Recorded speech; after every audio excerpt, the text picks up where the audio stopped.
Hello students, आइए देखते हैं सल्फर के ऑक्सो अम्ल के बारे में। देखिए ध्यान से, यह है आपका सल्फर का ऑक्सो अम्ल।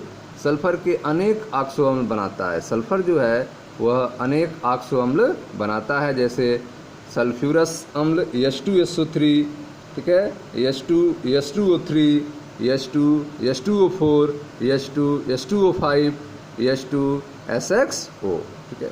तो यह आप देख रहे हैं कि जो x का मान है वह 2 से 5 तक हो सकता है।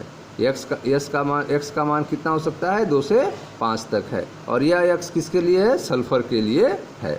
तो सल्फर की जगह जो है, ठीक है, 1 रहेगा तो कुछ लिखेंगे नहीं, 2 होगा तो H2, ठीक है, 3 हो सकता है, 4 हो सकता है, 5 हो सकता है, जैसे दे, ठीक है, हो सकता है। तो सल्फर के अनेक ऑक्सो अम्ल जो हैं सल्फर बनाता है। कुछ उदाहरण यहाँ पे दिए गए हैं, जैसे H2SO3, H2H2O3, H2H2O4, H2H2O5, ठीक है, H2SXO, जहाँ x बराबर 2 से 5 तक हो सकता है। इसके अलावा देखें H2SO4, H2H2O7, H2SO5, H2H2O8।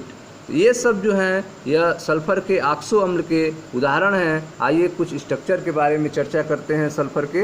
तो ध्यान दीजिए, कुछ ऑक्सो अम्ल अस्थायी होते हैं, इनका पृथक्करण नहीं किया जा सकता है, ठीक है। तो जितना आपको ऑक्सो अम्ल बताया गया, ठीक है, उसमें से कुछ ऑक्सो अम्ल जो हैं अस्थायी होते हैं, जिनको अलग नहीं किया जा सकता है।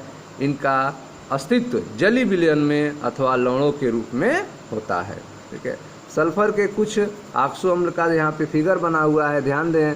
जैसे आपका पहला है सल्फ्यूरस अम्ल, जो सल्फर का ऑक्सो अम्ल है, जिसका सूत्र होता है H2SO3। H2SO3 यह सल्फ्यूरस अम्ल है, जिसका फिगर आप देखें।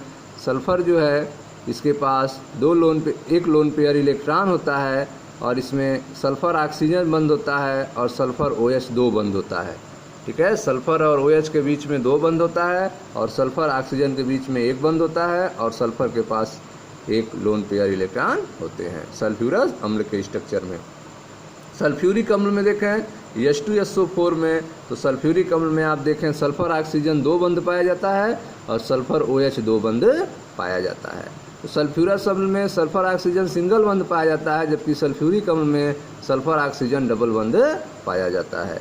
सल्फ्यूरस अम्ल में SOH 2 बंद पाया जाता है, सल्फ्यूरिक अम्ल में भी SOH 2 बंद पाया जाता है। अब आइए देखते हैं पर ऑक्सो डाइसल्फ्यूरिक अम्ल में H2H2O8 में।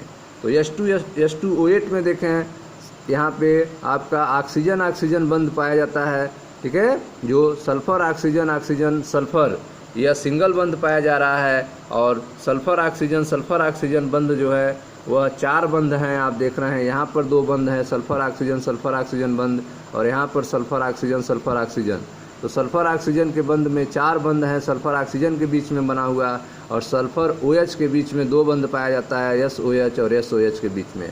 तो पर ऑक्सो डाइसल्फ्यूरिक अम्ल में H2H2O8 में आप देख रहे हैं कि ऑक्सीजन के बीच में डायरेक्ट जो है 1 बंद है, और सल्फर ऑक्सीजन के बीच में 4 बंद है, और SOH के बीच में 2 बंद है।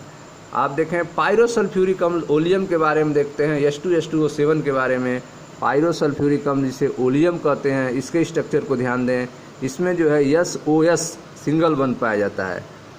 पर ऑक्सो डाइसल्फ्यूरिक अम्ल में SOOS 1 बंद पाया जाता है, और पायरोसल्फ्यूरिक अम्ल में SOS सिंगल बंद पाया जाता है, ठीक है। SO जो बंद है, ठीक है, S और O के बीच में जो बंद है वो 4 बंद होते हैं, SO बंद, SO बंद, SO बंद और SO बंद। S और O के बीच में 4 बंद होते हैं, जबकि S और OH के बीच में 2 बंद होते हैं। S और OH के बीच में 2 बंद होते हैं।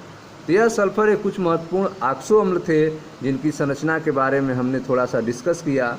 तो सल्फर के अनेक ऑक्सो अम्ल बनाता है, जैसे आपने देखा H2SO3, H2H2O3, H2H2O4, H2H2O5, H2SXO, जहाँ x 2 से 5 तक हो सकता है।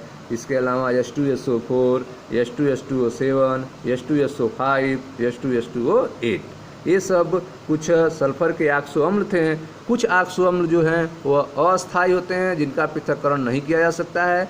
इनका अस्तित्व केवल जलीय विलयन अथवा लवण के रूप में होता है। उसके बाद जो है आपको सल्फर के कुछ महत्वपूर्ण ऑक्सो अम्ल के स्ट्रक्चर के बारे में हमने चर्चा किया। Thank you students.